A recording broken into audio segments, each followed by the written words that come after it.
ಬಿಟ್ಟು ಇವರಿಗೆ ಕೊಡಲಾಗಿದೆ. ಲಿಸ್ಟ್ ರಿಲೀಸ್ ಆದ್ರೂ ಕೂಡ ಸಚಿವ ಸ್ಥಾನಕ್ಕೆ ಮುಂದುವರೆದಿರುವಂತದ್ದು ಲಾಬಿ. ಉಮಾಶ್ರೀ ಮತ್ತು ಲಕ್ಷ್ಮೀ ಹೆಬ್ಬಾಳ್ಕರ್ ಇಂದ ಸಚಿವ ಸ್ಥಾನಕ್ಕೆ ಲಾಭಿಯನ್ನ ಮಾಡಲಾಗ್ತಾ ಇದೆ.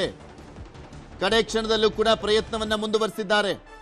ಯಾಕೆಂದ್ರೆ ಚೇಂಜಸ್ ಮಾಡಬಹುದು ಅನ್ನುವಂಥದ್ದು ಈಗ ಆಲ್ರೆಡಿ ಗೊತ್ತಾಗಿದೆ.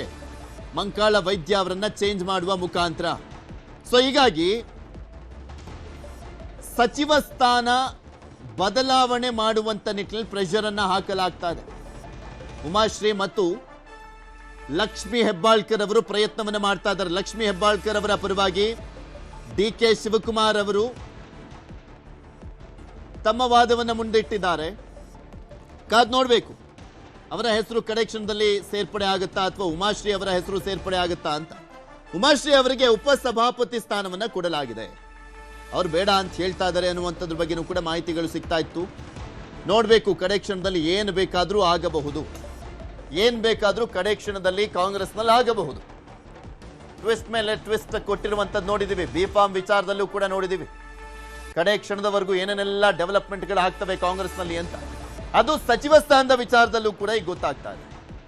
ಮಂಕಾಳ ವೈದ್ಯ ಅವರ ಹೆಸರು ಚೇಂಜ್ ಆಗಿ ಮಲ್ಲಿಕಾರ್ಜುನ್ ಅವರ ಹೆಸರು ಬಂತು. ಈಗ ಗಾಯತ್ರಿ ಶಾಂತೇಗೌಡರ ಹೆಸರು ಬದಲಾಗಿ ಲಕ್ಷ್ಮೀ ಹೆಬ್ಬಾಳ್ಕರ್ ಅಥವಾ ಉಮಾಶ್ರೀ ಅವರ ಹೆಸರು ಬರುತ್ತಾ ನೋಡ್ಬೇಕು.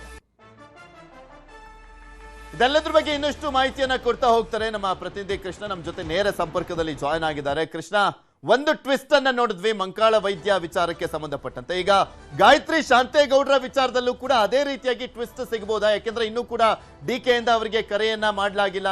ಅದರ ಜೊತೆಗೆ ಸಿದ್ದರಾಮಯ್ಯನವರು ಕೂಡ ನೀವು ಇವತ್ತು ಪ್ರಮಾಣ ವಚನ ಸ್ವೀಕಾರ ಮಾಡಬೇಡಿ ಅಂತ ಹೇಳಿದಾರಂತಲ್ಲ. ಖಂಡಿತವಾಗ್ಲೂ ಪೃಥ್ವಿರಾಜ್, ಒಂದಂತೂ ಸ್ಪಷ್ಟ, ಕಾಂಗ್ರೆಸ್ ಹೈಕಮಾಂಡ್ ನಿಂದ ಪ್ರಕಟವಾಗಿರತಕ್ಕಂಥ ನೂತನ ಸಚಿವರ ಪಟ್ಟಿ ಏನಿದೆ ಅದು ಯಾವಾಗ ಬೇಕಾದ್ರೂ ಬದಲಾವಣೆ ಆಗುತ್ತೆ ಅನ್ನುವಂಥದ್ದು ಈಗ ಉದಾಹರಣೆ. ಯಾಕಂದ್ರೆ ಈಗಾಗಲೇ ಮಂಕಾಳ ವೈದ್ಯ ಅವರ ಹೆಸರು ಕೂಡ ಘೋಷಣೆ ಮಾಡಿದ್ರು. ಅದಾದ ಬಳಿಕವಾಗಿ ಎಸ್ ಮಲ್ಲಿಕಾರ್ಜುನ್ ಅವರು ಯಾವಾಗ ರೆಬಲ್ ಆದ್ರು, ಅದಾದ ನಂತರವಾಗಿ ಮಂಕಾಳ ವೈದ್ಯರವನ್ನ ಸಮಾಧಾನ ಮಾಡಿ ಮನವೊಲಿಕೆ ಮಾಡಿ ಅದಾದ ಬಳಿಕವಾಗಿ ಈಗ ಎಸ್ ಮಲ್ಲಿಕಾರ್ಜುನ್ ಅವರ ಹೆಸರನ್ನ ಎರಡನೇ ಪಟ್ಟಿಯಲ್ಲಿ ಘೋಷಣೆ ಮಾಡಿದ್ದಾರೆ. ಈಗ ಅದೇ ರೀತಿಯಾಗಿ ಗಾಯತ್ರಿ ಶಾಂತೇಗೌಡರ ವಿಚಾರದಲ್ಲೂ ಕೂಡ ಕಾಂಗ್ರೆಸ್ ಹೈಕಮಾಂಡ್ ನಾಯಕರು ನಡ್ಕೋಬಹುದು ಅನ್ನೋ ಚರ್ಚೆ ಈಗ ಶುರುವಾಗಿರುವಂತದ್ದು. ಯಾಕಂದ್ರೆ ಗಾಯತ್ರಿ ಶಾಂತೇಗೌಡರು ಮೊನ್ನೆ ತಾನೇ ಪರಿಷತ್ ಚುನಾವಣೆಯಲ್ಲಿ, ಸ್ಥಳೀಯ ಸಂಸ್ಥೆಗಳ ಚುನಾವಣೆಯಲ್ಲಿ ಚುನಾವಣೆ ಕೂಡ ಗೆದ್ದಿದ್ರು. ಆದ್ರೆ ಎಂ.ಕೆ. ಪ್ರಾಣೇಶ್ ಅವರು ಆಯ್ಕೆಯಾದ ಸಂದರ್ಭದಲ್ಲಿ ಮೊನ್ನೆ ತಾನೇ ಕೋರ್ಟ್ನಲ್ಲಿ ಕೂಡ ಈಗ ಅರ್ಜಿ ವಿಚಾರಣೆ ಆಗಿ ಅಂತಿಮವಾಗಿ ತೀರ್ಪು ಕೂಡ ಪ್ರಕಟ ಆಗಿದೆ. ತೀರ್ಪು ಪ್ರಕಟ ಆಗಿ ಕೇವಲವಾಗಿ 3-4 ದಿನಗಳ ಮಾತ್ರ ಇದೆ. ಅಂತ ಸಂದರ್ಭದಲ್ಲಿ ಪರಿಷತ್ ಸದಸ್ಯ ಆಗಿ ಇನ್ನೂ ಕೂಡ ಗಾಯತ್ರಿ ಶಾಂತೇಗೌಡರು ಇನ್ನೂ ಕೂಡ ಪ್ರಮಾಣ ವಚನ ಸ್ವೀಕಾರವನ್ನ ಮಾಡಿಲ್ಲ. ಇಂತಹ ಸಂದರ್ಭದಲ್ಲಿ ಅವರು ಮಂತ್ರಿಯಾಗಿ ಒಂದು ರೀತಿ ಹೆಸರು ಕೂಡ ಪ್ರಕಟ ಆಗುತ್ತೆ. ಇದು ಎಷ್ಟು ಮಟ್ಟಿಗೆ ಸರಿ ಅನ್ನುವಂಥದ್ದು ಕಾಂಗ್ರೆಸ್ ವಲಯದಲ್ಲಿ ಈಗ ಚರ್ಚೆ ಆಗ್ತಾ ಇತ್ತು, ಪ್ರಶ್ನೆ ಕೂಡ ಆಗಿತ್ತು. ಇದೀಗ ಮಾಜಿ ಮುಖ್ಯಮಂತ್ರಿಗಳಾಗಿರ್ತಕ್ಕಂಥ ಸಿದ್ದರಾಮಯ್ಯ ಅವರನ್ನ ಗಾಯತ್ರಿ ಶಾಂತೇಗೌಡರು ಕಾವೇರಿ ನಿವಾಸದಲ್ಲಿ ಭೇಟಿ ಮಾಡಿದ ಸಂದರ್ಭದಲ್ಲಿ ಸಿದ್ದರಾಮಯ್ಯ ಅವರು ಸ್ಪಷ್ಟವಾಗಿ ಹೇಳಿರುವಂತದ್ದು, ಇವತ್ತು ಸಂಜೆ ಪದಗ್ರಹಣವನ್ನ ಅಂದ್ರೆ ಪ್ರಮಾಣ ವಚನ ಸ್ವೀಕಾರವನ್ನ ಮಾಡಬೇಡಿ ಅನ್ನೋ ಸೂಚನೆಯನ್ನ ಈಗ ಸಿದ್ದರಾಮಯ್ಯ ಕೊಟ್ಟಿರುವಂತದ್ದು. ಮತ್ತೊಂದು ಕಡೆ ಮುಖ್ಯಮಂತ್ರಿ ಡಿ.ಕೆ. ಶಿವಕುಮಾರ್ ಕೂಡ ಇನ್ನೂ ಕೂಡ ಎಲ್ಲರೂ ಕೂಡ ಎಲ್ಲಾ ಮಂತ್ರಿಗಳಿಗೂ ಕೂಡ ಫೋನ್ ಮಾಡಿ ಸಂಜೆ 4 ಗಂಟೆಗೆ ಬನ್ನಿ ಲೋಕಭವನಿಗೆ ಅನ್ನೋ ಒಂದು ಹೇಳಿಕೆಯನ್ನು ಕೊಡ್ತಾ ಇದ್ರು ಕೂಡ ಗಾಯತ್ರಿ ಶಾಂತೇಗೌಡರಿಗೆ ಇನ್ನೂ ಕೂಡ ಡಿ.ಕೆ. ಶಿವಕುಮಾರ್ ಅವರು ಫೋನ್ ಕೂಡ ಮಾಡಿಲ್ಲ. ಇದು ಸ್ಪಷ್ಟವಾಗಿ ಗೊತ್ತಾಗ್ತಾ ಇದೆ. ಸಂಜೆ ಗಾಯತ್ರಿ ಶಾಂತೇಗೌಡರು ಮಂತ್ರಿಯಾಗಿ ಪ್ರಮಾಣ ವಚನ ಸ್ವೀಕಾರ ಮಾಡೋದು ಇಲ್ಲ ಅನ್ನುವಂಥದ್ದು ಈಗಿರ್ತಕ್ಕಂಥ ಸ್ಪಷ್ಟ. ಈಗ ಅವರ ಜಾಗಕ್ಕೆ ಯಾರ ನೇಮಕವನ್ನ ಮಾಡ್ತಾ ಇರುವಂತದ್ದು. ಈಗ ಡಿ.ಕೆ. ಶಿವಕುಮಾರ್ ಅವರು ತಮ್ಮ ನಿವಾಸದಲ್ಲಿದ್ದಾರೆ. ಬೆಳಗ್ಗೆಯಿಂದನೂ ಕೂಡ ಯಾರೆಲ್ಲ ಸಚಿವ ಸ್ಥಾನದ ವಂಚಿತರಿದ್ದಾರೆ ಅವ್ರನ್ನ ಭೇಟಿ ಮಾಡಿ ಸಮಾಧಾನ ಮಾಡುವಂತ ಒಂದು ಕೆಲಸವನ್ನು ಕೂಡ ಮಾಡ್ತಾ ಇದ್ದಾರೆ. ಮತ್ತೊಬ್ಬ ಒಂದಷ್ಟು ಜನ ಶಾಸಕರು ಸಚಿವರು ಬಂದಂತ ಸಂದರ್ಭದಲ್ಲಿ ಅವ್ರನ್ನ ಹೊರಗಡೆ ಕಳಿಸುವಂತ ಕೆಲಸವನ್ನು ಕೂಡ ಮಾಡ್ತಾ ಇದ್ದಾರೆ. ಕಾರಣ ಏನು ಅಂತಂದ್ರೆ ಈಗ ಮಂಕಾಳ್ ವೈದ್ಯರ ರೀತಿಯಾಗಿ ಎಸ್ ಮಲ್ಲಿಕಾರ್ಜುನ್ ಅವರು ಏನು ಹೆಸರು ಅವರು ಸೇರ್ಪಡೆ ಆಯಿತು, ಅದೇ ರೀತಿಯಾಗಿ ಈಗ ಗಾಯತ್ರಿ ಶಾಂತೇಗೌಡರ ಹೆಸರಿಗೆ ಅವರ ಸ್ಥಾನಕ್ಕೆ ಮತ್ತೊಬ್ಬರನ್ನ ಆಯ್ಕೆ ಮಾಡೋಣ ಯಾವ ರೀತಿಯಾಗಿ ಆಯ್ಕೆ ಮಾಡಬೇಕು ನಿಟ್ಟಿನಲ್ಲಿ ಡಿ.ಕೆ. ಶಿವಕುಮಾರ್ ಇದೀಗ ತಮ್ಮ ನಿವಾಸದಲ್ಲಿ ಕೂತ್ಕೊಂಡು ಚರ್ಚೆ ಮಾಡ್ತಾ ಇದ್ದಾರೆ. ಹೈಕಮಾಂಡ್ ನಾಯಕರ ಜೊತೆ ಚರ್ಚೆ ಮಾಡೋದ್ರ ಮುಖಾಂತರವಾಗಿ ಮಹಿಳಾ ಕೋಟಾದ ಅಡಿಯಲ್ಲಿ ಯಾರ ನೇಮಕವನ್ನು ಮಾಡಬೇಕು ಅನ್ನುವಂಥದ್ದು. ಒಂದ್ ಕಡೆಗೆ ಮಾಜಿ ಸಚಿವೆಯಾಗಿರ್ತಕ್ಕಂಥ ಲಕ್ಷ್ಮೀ ಹೆಬ್ಬಾಳ್ಕರ್ ಅವರು ಬಹಳ ಪ್ರಬಲ ಆಕಾಂಕ್ಷಿಯಾಗಿದ್ರು. ಸಿದ್ದರಾಮಯ್ಯ ಕ್ಯಾಬಿನೆಟ್ ಅಲ್ಲೂ ಕೂಡ 3 ವರ್ಷಗಳ ಕಾಲ ಕೆಲಸವನ್ನು ಕೂಡ ಮಾಡಿದ್ರು.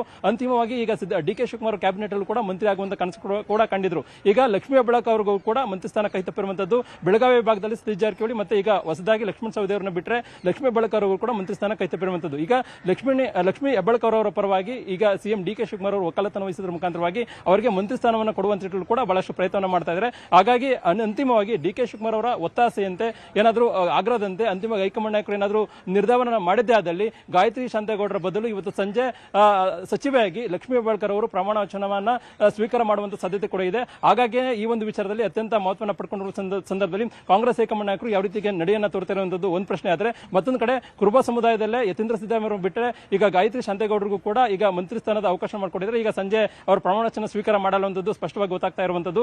ಈ ಹಿಂದೆ ಸಿದ್ದರಾಮಯ್ಯ ಅವರು ಚಿಕ್ಕಮಗಳೂರು ಚುನಾವಣೆ ಸಂದರ್ಭದಲ್ಲಿ, ಕಳೆದ ವಿಧಾನಸಭಾ ಚುನಾವಣೆ ಸಂದರ್ಭದಲ್ಲಿ ಅವರು ವಿಧಾನಸಭಾ ಚುನಾವಣೆಯ ಆಕಾಂಕ್ಷಿಯಾಗಿದ್ರು ಗಾಯತ್ರಿ ಶಾಂತೇಗೌಡರು. ಯಾವಾಗ ಟಿಕೆಟ್ ಕೈ ತಪ್ಪಿತು, ಅದಾದ ಬಳಿಕವಾಗಿ ಪರಿಷತ್ ಚುನಾವಣೆಯಲ್ಲಿ ನೀವು ನಿಲ್ಲಿ ಅನ್ನೋ ಒಂದು ಮಾತನ್ನ ಸಿದ್ದರಾಮಯ್ಯ ಕೂಡ ಹೇಳಿದ್ರು. ಹಾಗಾಗಿ ಪರಿಷತ್ ಚುನಾವಣೆಯಲ್ಲಿ ಅವ್ರು ನಿಂತ್ಕೊಂಡಿರು. ಆದರೆ ಎಂ ಕೆ ಪ್ರಾಣೇಶ್ ಅವರ ವಿರುದ್ಧವಾಗಿ ಆಗ ಸೋಲನ್ನು ಕಂಡ್ರು. ಅದಾದ ಬಳಿಕವಾಗಿ ಅರ್ಜಿ ಹಾಕದ ಬಳಿಕವಾಗಿ ಕೋರ್ಟ್ನಲ್ಲಿ ಅಂತಿಮವಾಗಿ ಗಾಯತ್ರಿ ಶಾಂತೇಗೌಡರ ಪರವಾಗಿ ಈಗ ಅರ್ಜಿ ಕೂಡ ಪ್ರಕಟ ಆಗಿದೆ, ಅವರಿಗೆ ಗೆಲುವು ಕೂಡ ಕಂಡಿದೆ. ಇಂತಹ ಸಂದರ್ಭದಲ್ಲಿ ಸಿದ್ದರಾಮಯ್ಯ ಮಾತು ಕೊಟ್ಟಂತೆ ಅವರಿಗೆ ಅವಕಾಶ ಮಾಡಿಕೊಟ್ಟದ್ದು, ಮಾತು ಕೊಟ್ಟಿದ್ರು ಕೂಡ, ನಡೆಸಿಕೊಂಡ್ರು ಕೂಡ ಹೈಕಮಾಂಡ್ ಅಂತಿಮವಾಗಿ ಈಗ ಕಾನೂನು ತೊಡಕುಗಳಿಂದಾಗಿ ಗಾಯತ್ರಿ ಶಾಂತೇಗೌಡರು ಸಂಜೆ ಪ್ರಮಾಣ ವಚನ ಸ್ವೀಕಾರ ಮಾಡಲ್ಲ ಅನ್ನೋದು ಈಗಿರ್ತಕ್ಕಂಥ ಮಾಹಿತಿ.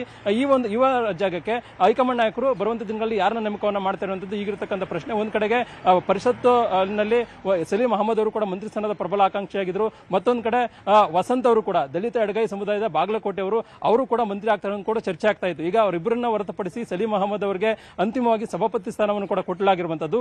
ಈಗ ಗಾಯತ್ರಿ ಶಾಂತೇಗೌಡರ ಬದಲಾಗಿ ವಿಧಾನಸಭೆಯ ಶಾಸಕಿಯಾಗಿರ್ತಕ್ಕಂಥ ಲಕ್ಷ್ಮೀ ಹೆಬ್ಬಾಳ್ಕರ್ಗೆ ಅವಕಾಶ ಮಾಡಿಕೊಡ್ತಾರಾ, ಅಥವಾ ಪರಿಷತ್ನಲ್ಲಿ ಇರತಕ್ಕಂಥ ಏನಾದ್ರು ಉಮಾಶ್ರೀ ಅವರಿಗೆ ಅವಕಾಶ ಮಾಡಿಕೊಡ್ತಾರಾ, ಅಥವಾ ವಸಂತ್ ಅವರಿಗೆ ಅವಕಾಶ ಮಾಡಿಕೊಡ್ತಾರಾ ಅನ್ನೋದು ಈಗಿರ್ತಕ್ಕಂಥ ಕುತೂಹಲ. ಪೃಥ್ವಿರಾಜ್. ಓಕೆ, ಧನ್ಯವಾದ ಕೃಷ್ಣ ನಿಮ್ಮೆಲ್ಲ ಮಾಹಿತಿಗಾಗಿ. ಮತ್ತಷ್ಟು ಸುದ್ದಿ ಒಂದು ಚಿಕ್ಕ ಬ್ರೇಕ್ ಆದ್ಮೇಲೆ.